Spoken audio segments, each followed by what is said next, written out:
أنعمت عليهم غير المغضوب عليهم ولا الضالين. بسم الله الحمد لله والصلاة والسلام على رسول الله سيدنا ومولانا محمد بن عبد الله وعلى آله وصحبه ومن والاه لا حول ولا قوة إلا بالله أما بعد. Alhamdulillah, ma'asyiral hadirin wal hadirat rahimakumullah. Alhamdulillah, bersyukur kita kepada Allah Subhanahu wa taala. Di malam hari ini Allah Subhanahu wa taala memberikan kemudahan untuk kita duduk bersama melanjutkan daripada pembacaan kitab Aqidatul Awam yang kita masih membahas tentang kisah-kisah daripada para rasulnya Allah Subhanahu wa taala, yang mana mempelajari kisah mereka itu adalah satu pelajaran berharga buat kehidupan kita. Karena dari kisah mereka kita bisa mengetahui apa sebab mereka mendapatkan azab dari Allah dan apa sebab mereka mendapatkan kenikmatan dari Allah Subhanahu wa taala. Apalagi Nabi Muhammad sallallahu alaihi wasallam pernah menyampaikan di dalam salah satu hadisnya, yang hadis ini diriwayatkan oleh sahabat Sayyidina Umar bin Khattab radhiyallahu anhu. Kata Rasulullah, innahu tusibu ummati fi akhiriz zaman min sultanihim syada'id. Akan menimpa kepada umatku dari sultannya mereka kesusahan-kesusahan. Jadi akan menimpa kepada umat Nabi ini kesusahan. Kesusahan itu yang datangnya dari sultan mereka. Sultan ini, kata para ulama yang saya dapatkan dari guru saya Al-Habib Taufik bin Abdul Qadir As-Segaf, bisa berupa para penguasa. Itu orang-orang yang mempunyai kekuasaan, orang-orang yang mempunyai jabatan. Jadi akan mendapatkan umat Nabi Muhammad ini kesusahan, yang datangnya kesusahan itu daripada para penguasa mereka. Ada yang mengatakan sultan itu adalah waktu, keadaan. Akan menimpa umatku kesusahan-kesusahan dari keadaan mereka, dari waktu mereka. Jadi bisa dikatakan waktu itu sudah waktu yang sangat menyeramkan, waktu yang sangat membahagiakan. Bagaimana tidak? Setiap orang tidak akan terlepas daripada yang namanya riba.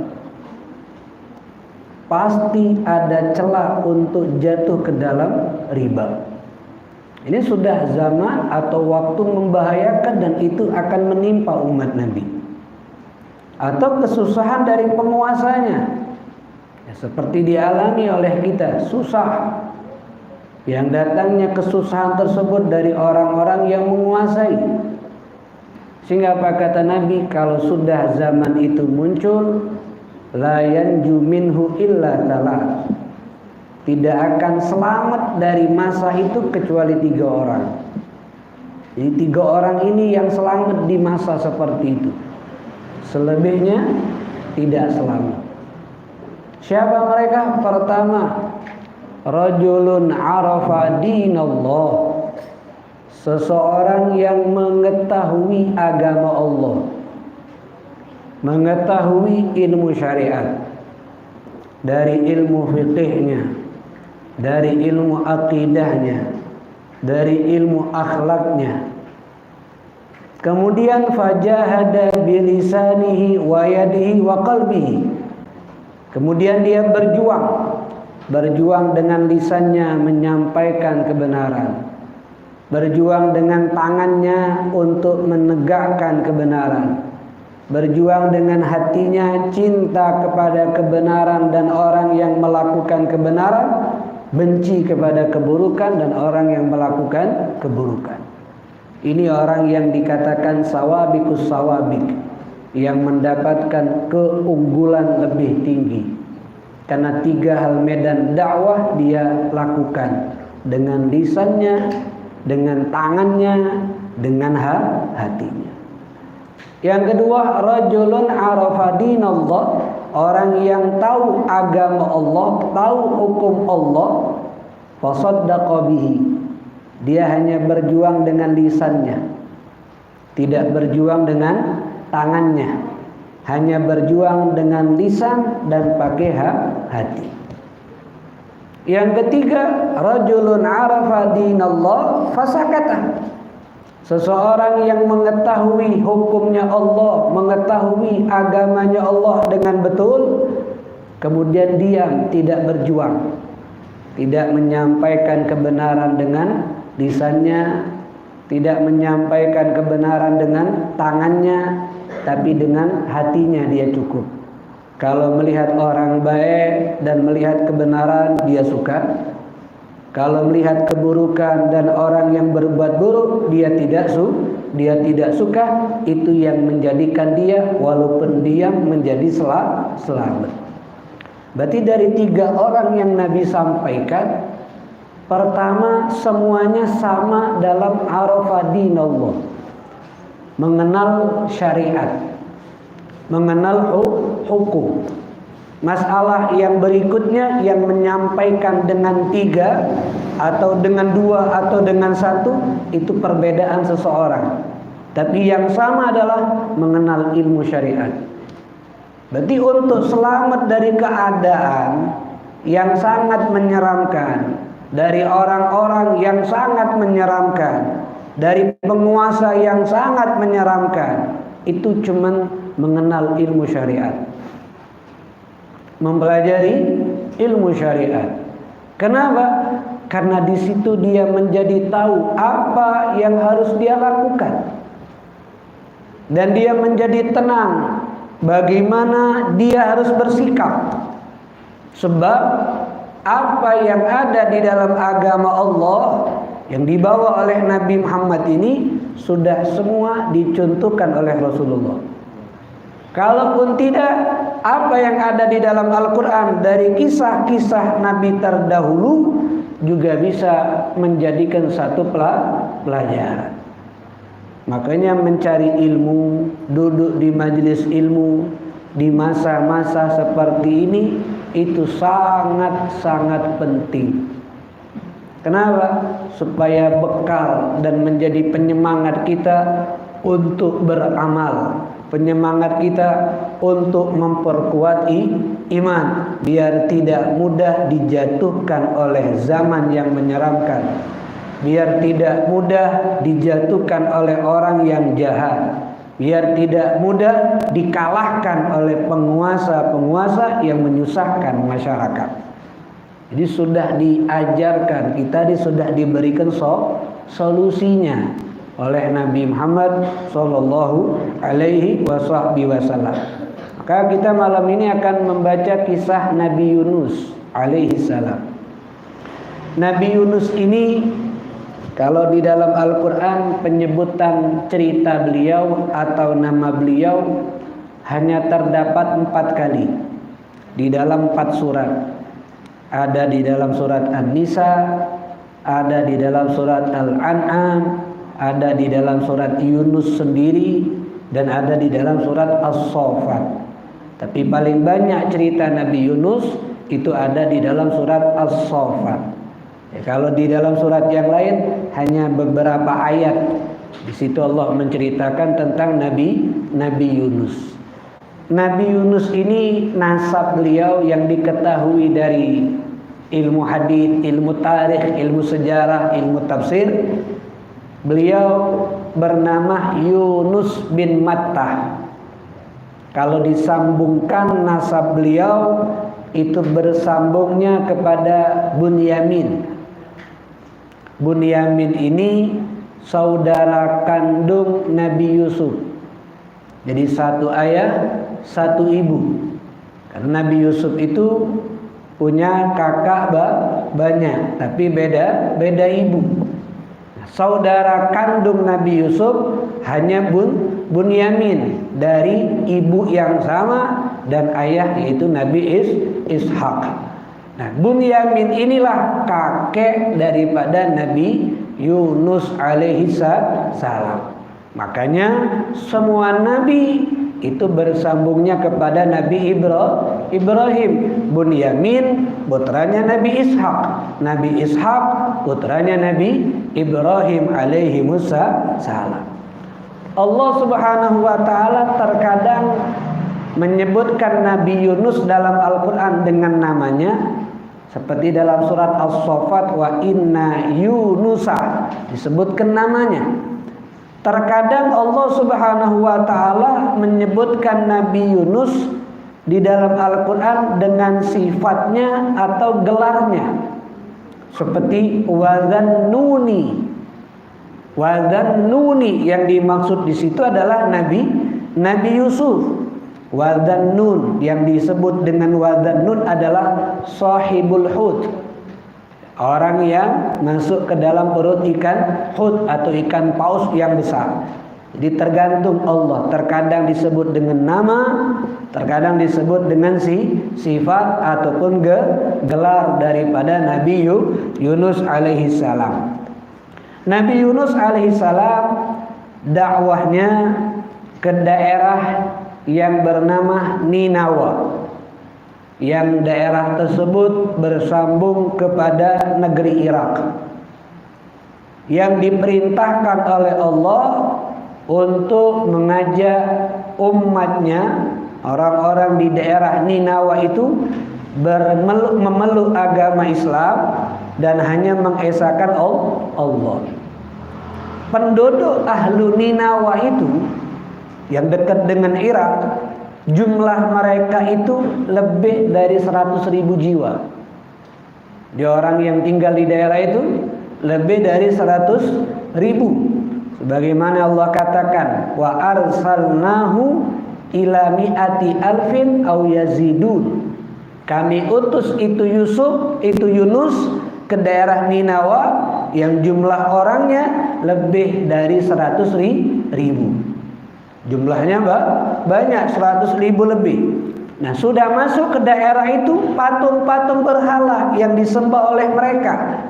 Bahkan mereka punya satu patung khusus yang mereka jadikan Tuhan, yang bernama Ashtar.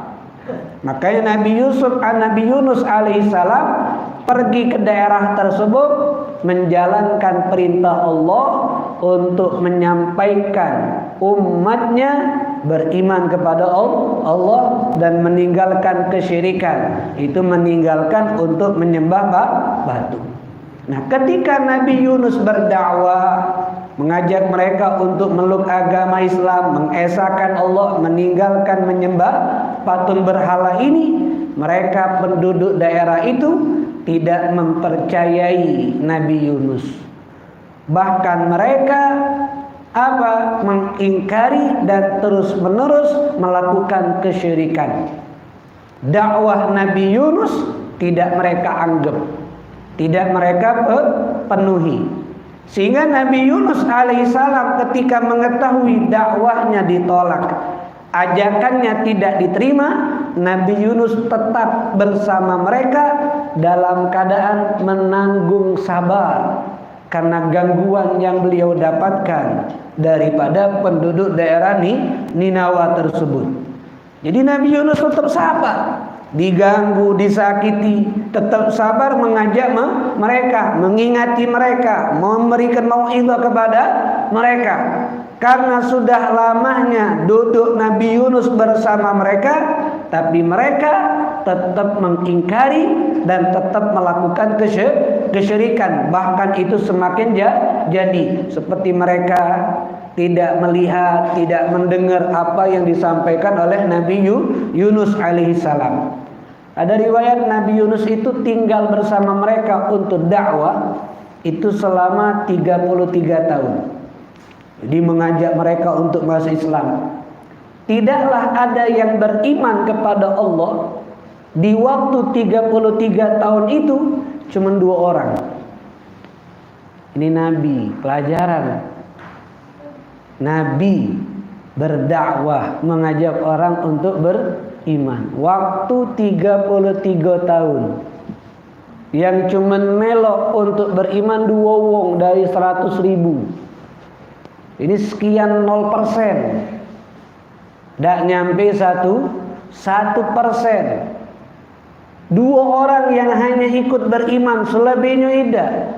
33 tahun baru dapat 2 wong. Kita kadang-kadang baru ngajak wong berbuat baik sehari 2 hari, ditolak lah males. Lesu aku nginget ke dia, dah dinjuk tahu masih nanda. Lesu nak nunjuk tahu lagi, kenapa? Lah bebalen-balen, tak bakal galak. Ini 33 tahun, la ilaha illallah. Nabi ini, kita bukan nabi. Kalau kepengen cepat orang jadi pengikut kita, tiba-tiba kita berdakwah banyak pengikut, itu bukan satu kemuliaan kita. Itu istidrat bisa jadi. Karena orang yang sukses dalam dakwah tidak mudah. Bahkan kalaupun sudah banyak yang ikut, tidak akan selamanya mulus. Karena resiko wong yang mengajak untuk beriman sama Allah itu lebih banyak yang akan dia dapatkan daripada kenikmatan. Dia akan banyak lebih mendapatkan cobaan daripada kenikmatan. Jadi ketika Nabi Yunus alaihissalam melihat mereka ini tetap beringkar, tetap menyembah patung, tetap menolak ajakan dakwah Nabi Yunus untuk beriman sama Allah, Nabi Yunus karena beliau seorang manusia yang juga mempunyai sifat manusiawi, walaupun dilindungi oleh Allah dengan sifat maksum, dijaga daripada perbuatan dosa, begitupun yang makruh. Karena melihat 33 tahun mengajak mereka cuma 2 ekor wong yang galak beriman, sifat manusiawi muncul. Merasa menyerah saat itu Nabi Yunus. Merasa menyerah sudah lama, tapi mereka tidak ada yang mau beriman. Yang ada semakin jadi bersyirik sama Allah. Akhirnya Nabi Yunus pergi meninggalkan mereka dalam keadaan marah. Marahnya bukan sama Allah, marahnya sama penduduk tersebut karena masih melakukan kekafiran kepada Allah. Bukan marah sama Allah, tapi marah sama penduduk tersebut. Dan ini keluar meninggalkan mereka sebelum ada perintah dari Allah untuk pergi meninggalkan mereka. Itulah yang Allah ceritakan dalam surat Al-Anbiya. Wa dhannuni. Dhannun itu dimaksud adalah Nabi Yunus. Idzahaba mughadiban. Ketika pergi mughadib dalam keadaan marah kepada kaumnya karena masih berbuat syirik, dan keluarnya sebelum ada izin dari Allah untuk keluar. Fadhanna allan naqdiru alaih, dan Nabi Yunus mengira kalaupun aku ninggalkan mereka, Allah tidak akan menghukum aku. Allah tidak akan mempersempit kehidupan aku. Bukan Allah subhanahu Nabi Yunus itu merasa Allah tidak mampu, bukan. Tapi dia berharap ini belum ada perintah untuk keluar meninggalkan mereka. Tapi Nabi Yunus merasa sudah tidak kuat lagi, sudah merasa tidak kuat lagi. Maka Nabi Yunus meninggalkan mereka. Ya sifat manusiawi. Kadang-kadang ini juga muncul kan, sudahlah tinggal ke belah. Ini namanya sifat manusiawi. Dan bedanya Nabi Muhammad dengan Nabi Yunus, Nabi Muhammad walaupun diganggu, walaupun berat, tapi tidak akan pergi daripada perintah Allah kecuali sudah datang perintah Allah yang berikutnya. Maka Nabi diganggu selama di Mekah. Sudah ada tawaran dari sahabat, kenapa kita tidak balas wahai Rasulullah, atau kita pergi wahai Rasulullah, karena belum ada perintah. Hijrah ke Madinah, saat ada perintah baru Nabi hijrah. Belum ada perintah, Nabi tidak bakal hijrah. Itu menunjukkan kualitas Nabi Muhammad lebih tinggi daripada Nabi yang lain. Walaupun gangguannya semakin besar, tapi belum ada perintah dari Allah untuk memerangi mereka, belum ada perintah dari Allah untuk pergi meninggalkan mereka, Nabi tidak akan pergi dan Nabi tidak memerangi. Makanya kalau mengatakan Al-Quran buatan Nabi, salah. Syariat ini buatan Nabi, salah. Karena Al-Quran, syariat itu adalah Allah yang membuatnya. Walaupun dengan perantara Nabi. Kenapa? Nabi tidak berbicara, Nabi tidak berbuat, Nabi tidak bersikap, kecuali wahyu dari Allah subhanahu wa ta'ala. Semuanya atas adab Allah, baru Nabi melakukan segala hal. Kalaupun Nabi Muhammad melakukan sebelum ada dari Allah, ditegur. Abasa wa tawalla an ja'ahul a'ma. Padahal Nabi Muhammad bukan memalingkan dari orang yang butuh tersebut, tapi kenapa Nabi Muhammad lagi ada kesibukan? Karena kelingkatan beliau paling afdalnya Nabi, sehingga ditegur oleh Allah. Abasa wa tawalla an ja'ahul a'ma. Kenapa kau palingkan wajahnya? Kenapa kau cemberut? Padahal Nabi Muhammad tidak pernah cemberut kalau nyingok wong. Nabi Muhammad tidak pernah berpaling kalau ada orang berjumpa dengan dia. Tapi karena Nabi lebih ngobrol, ada urusan dengan yang lain, tiba-tiba datang orang butuh ini. Bukan Nabi tidak memperdulikan. Nah, ini adalah suatu hal yang bukan Nabi Muhammad berbuat salah, tidak. Tapi karena kedudukan beliau seorang Nabi, ada teguran dari Allah, dan teguran itu bukan berupa adab, tapi satu kasih sayang dari Allah subhanahu wa ta'ala. Sama seperti orang tidak berbuat salah tapi masih dinasihati, itu adalah wong tersebut sayang. Bukan berarti benci. Aku tidak kata salah, kenapa masih dinasehati? Berarti tando wong yang ingin menasehati dia. Saat dia tahu wong tersebut tidak salah, berarti ingin menunjukkan pedulinya aku sama kamu, nah sayangnya aku sama kamu. Itulah Allah kepada Nabi besar Muhammad sallallahu alaihi wa ala alihi wa sahbihi wasallam. Kemudian kaum Nabi Yunus alaihissalam sempat beriman sama Allah. Jadi ketika Nabi Yunus sudah mengingat kalau kalian tetap tidak galak beriman, tidak galak menyembah Allah, akan datang azab dari Allah. Akhirnya mereka tidak mempedulikan itu. Nabi Yunus pergi karena mereka tetap melakukan kesyirikan. Akhirnya ketika Nabi Yunus pergi, tiba-tiba mulai datang azab dari Allah. Sangat dekat azab itu datang, berupa apa? Awan yang ada di langit berubah menjadi gelap. Kemudian awan tersebut tebal seperti asap. Bukan awan, ada keluar asap yang tebal. Kemudian asap tersebut berdekatan dengan awan itu, sehingga kota tersebut tertutupi dengan awan yang gelap dan asap yang tebal. Sehingga penduduk Ninawa ketika merasa ini apakah ini yang dimaksud azab dari ucapan Nabi Yunus itu. Ketika mereka merasa meyakini ini mereka akan hancur, mereka akan dapat azab, akhirnya baru mereka sadar dan mereka kepengen mencari Nabi Yunus. Untuk apa? Untuk baru mau ikut dakwahnya Nabi Yunus dan beriman sama Allah. Saat mereka mencari tidak ketemu, karena Nabi Yunus sudah pergi. Tidak ketemu. Tiba-tiba mereka di tengah jalan bertemu dengan satu orang yang sudah tua. Mereka bertanya sama orang yang sudah tua tadi, "Qad nazala bina ma tara, famadza naf'al?" Telah turun kepada kami ini sesuatu yang akan menghancurkan kami. Maka apa yang harus kami lakukan sekarang ini? Maka kata wong tua itu, "Aminu billah." Berimanlah kalian kepada Allah. dan bertaubatlah kalian kepada Allah. Akhirnya saat itu pun juga mereka beriman kepada Allah, ikut ajakan Nabi Yunus, dan mereka bertaubat kepada Allah Subhanahu wa taala. Mereka meninggalkan daerah mereka dengan pakai baju yang kainnya sangat jelek, yang bahannya kasar, kemudian mereka taburkan di atas kepala mereka ini debu. Kemudian mereka pisahkan antara ibu dan anaknya, baik dari kalangan manusia ataupun dari kalangan hewan. Kemudian maknanya duduknya berpisah.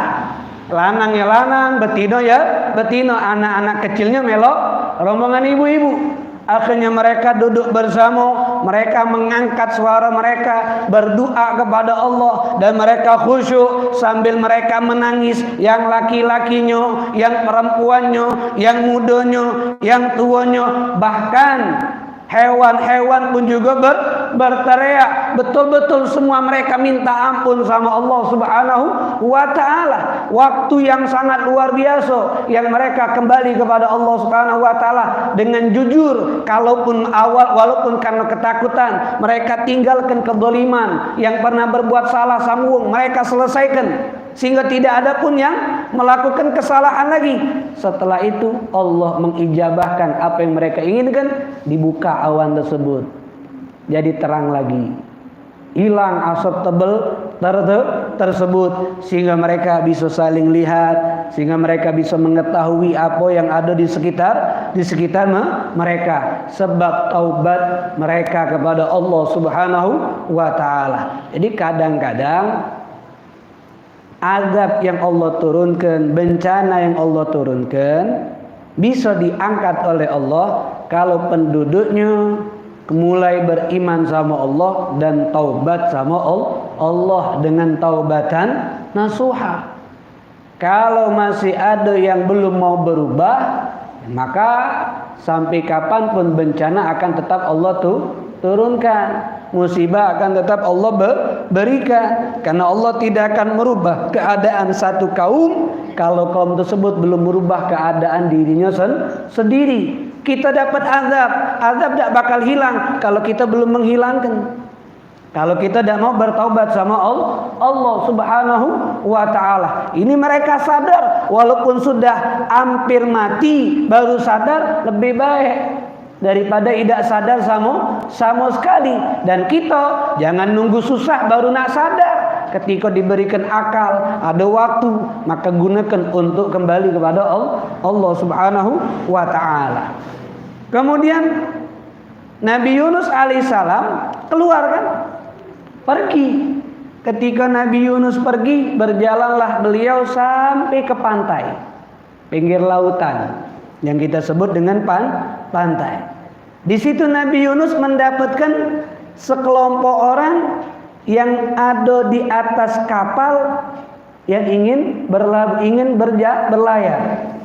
Sehingga Nabi Yunus minta sama orang-orang yang ada di kapal, terutama ketuanya dan yang punya kapal, untuk beliau diizini naik juga di kapal tersebut. Akhirnya mereka melihat sosok Nabi Yunus ini seperti orang baik, tidak ada wajah-wajah yang mencurigakan atau wajah-wajah orang jahat di sini. Sampailah Nabi Yunus naik ke kapal tersebut, berjalan itu kapal sampailah berada di tengah-tengah lautan. Saat itu kapal berada di tengah lautan, tiba-tiba datang angin yang kencang. Berhembus angin yang kencang, ombak air laut itu besar. Ya, ombak air laut itu besar. Kemudian sehingganya bergoyang itu kapal dengan ombak tadi dengan goyangan yang sangat hebat. Ya, sebagaimana kalau antum nengok film-film luar biasa seperti itu keadaannya. Akhirnya orang-orang di kapal jadi takut galau. Sehingga salah si wong yang di kapal ngomong, pasti di antara kita nih ada yang berbuat dosa, sehingga datang ini. Hebatnya mereka tuh kalau ada hal-hal yang di luar kebiasaan langsung ngira ada dosa. Ada bencana nih pasti ada dosa. Ada bencana nih pasti ada dosa. Kalau orang Indonesia nih kan tidak bencana alam. Bukan mikir dosa dulu, bencana alam. Karena dia mah ini jadi mah ini. Bukan mikir kau tuh dosa. Kalau mereka orang dulu pelajaran yang kita ambil, kalau dapat musibah yang tidak pernah kita dapati, mereka langsung ingat di antara kita ini ada dosa, turun musibah ini. Itu yang mereka ingat. Kalau kita tidak, ini adalah karena alam, karena ini, bukan dosa yang diingat. Mestinya dosa, biar apa? Biar cepat hilang daripada yang namanya musibah tersebut. Akhirnya mereka sadar. Gimana untuk mengetahui siapa yang berdosa? Kan tidak kata yang ngaku, malu. Kita tulis baik, kemudian kita kuncang, kita undi. Siapa yang keluar namanya, itu yang jatuhkan dirinya ke dalam lautan. Bahasanya ditumbal. Jadi yang berdosa yang mati. Akhirnya ketika diundi, keluar nama Nabi Yunus. Keluar nama Nabi Yunus. Saat mereka ingin melemparkan Nabi Yunus, mereka melihat ini sosok orang baik, karena mereka rasakan kebaikan yang mereka yang dilontarkan oleh Nabi Yunus selama perjalanan tadi. Mereka dapat kenikmatan saat dekat sama Nabi Yunus. Mereka tidak rela. Jangan kita undi lagi weh. Saat undi kedua kali, keluar lagi nama Nabi Yunus. Jangan kita tidak rela kalau kehilangan dia. Sampai ketiga kali, ketika diundi, keluarlah nama Nabi Yunus lagi. Akhirnya Nabi Yunus alaihissalam, mereka tetap menolak. Nabi Yunus menjatuhkan dirinya sendiri ke dalam lautan tersebut. Dalam riwayat seperti itu. Dalam riwayat kapalnya tenggelam. Ya, banyak riwayat sejarah. Ada yang Nabi Yunus melemparkan. Nah, melemparkan Nabi Yunus itu bukan karena bunuh diri, bukan. Bunuh diri hukumnya haram. Intihar namanya bunuh diri. Intihar itu haram, termasuk dosa besar. Dan itu mustahil dilakukan oleh para nabi, karena mereka dijago daripada perbuatan dosa. Bahkan Nabi Muhammad sempat punya keinginan untuk nyampak ke diri dari bukit saat lama tidak turun wahyu. Tapi itu bukan bunuh diri. Maknanya mereka tuh takut Allah ini murka dengan mereka. Lama tidak turun wahyu. Itulah yang dimiliki juga oleh para ulama yang soleh. Saat sebulan, 2 bulan tidak tinjuk sakit, mereka tuh panik. Paniknya apa? Jangan-jangan Allah ini tidak sayang lagi sama aku, tidak tinjuk ujian aku nih. Jadi mereka tuh merasa ujian itu adalah tanda kalau Allah masih sayang sama mereka, tanda kalau Allah kepengen ngampuni dosa mereka. Kalau kita mah aku tuh, ini bedanya kita sama mereka. Nah, Nabi Yunus jatuhkan dirinya ke dalam laut.